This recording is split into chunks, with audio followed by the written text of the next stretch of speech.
Sa iba pang balita, school principals naman inatasan ng Department of Education na mag-inspeksyon sa mga linya ng kuryente ng mga paaralan upang matiyak na hindi ito magdudulot ng sunog. Alamin naman natin ang detalye mula sa aming kasamang si Grace Refama Simando ng Radyo ng Bayan Naga. Grace, marahay na hapon.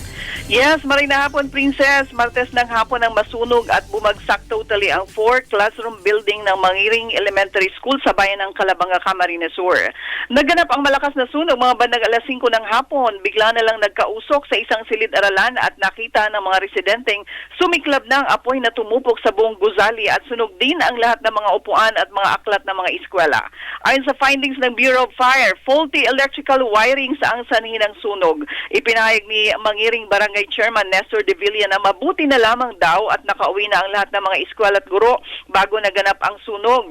Kaugnay nito agad namang nagpalabas ng kautusan si DepEd Deputy Regional Director Gilbert Sadsad sa lahat ng mga school principals sa buong Bicol na ipa-inspeksyon ang lahat ng mga kuryente sa kanilang mga paaralan upang hindi na maulit pa ang naganap na sunog. Ayon kay Director Sadsad, napapanahon na talagang palitan ang mga linya ng kuryente sa mga paaralan dahil matagal na at lumana ang mga wirings. Sa ngayon, ginagawa na ng paraan ng DepEd Region 5 na agad na maipatayo ang bagong gusali upang hindi na maantala ang pag-aaral ng mga bata. Pansamantala munang magtatayo ng native structure na magsisilbing silid-aralan. Radyo ng Bayan Naga, Grace Fama Simando para sa Telebisyon ng Bayan.